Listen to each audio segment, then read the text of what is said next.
Jake Ejercito at Andy gustong sampahan ng kaso si Brother Chris Bryan matapos videohan ang kanilang anak ng walang pahintulot.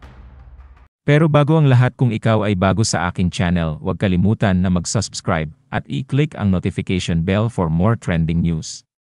Pinag-aaralan ngayon ni Jake Ejercito ang posibilidad ng pagsasampa ng kaso laban sa isang vlogger mula sa Mindanao na si Chris Bryan matapos nitong isama sa kanyang vlog ang anak ni Jake na si Ellie nang walang pahintulot. Sa kanyang Facebook post, nanawagan si Jake sa kanyang followers na i-report ang page ni Bryan dahil sa diumano'y paglabag sa privacy ng kanyang anak kay Andy. Bilang patunay ng discomfort ni Ellie, ibinahagi ni Jake ang bahagi ng video kung saan makikitang tinatakpan ng bata ang kanyang mukha habang kinukunan ng video.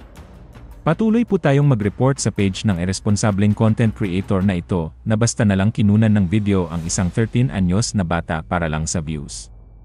Kasalukuyan na akong kumukonsulta sa legal na hakbang, ani Jake. Ang paggamit sa mga menor de edad bilang content ay isang uri ng pambabastos at pang-aabuso.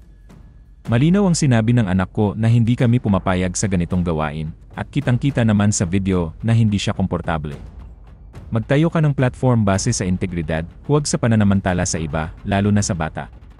Ayon sa Data Privacy Act of 2012, may karapatan ang mga menor de edad tulad ni Ellie na maprotektahan ang kanilang personal na impormasyon, kabilang ang kanilang mukha, mula sa paglabas online ng walang pahintulot. Sa ngayon, wala pang pahayag si Bryan tungkol sa issue. Sa panahon ng content creation at social media, hanggang saan nga ba ang hangganan ng freedom to vlog, lalo na kung may sangkot na menor de edad na hindi pumayag, maging ang dating aktres na si Andy ay naggitgit sa galit sa content creator matapos ipakita sa kanyang content ang anak nila ni Jake Ejercito nang walang parental consent mula sa kanya, at labag din sa kagustuhan ng bata. Matatanda ang nauna nang naglabas ng galit tungkol dito si Jake, na nagbanta pang nagpaplano na ng legal options laban sa content creator.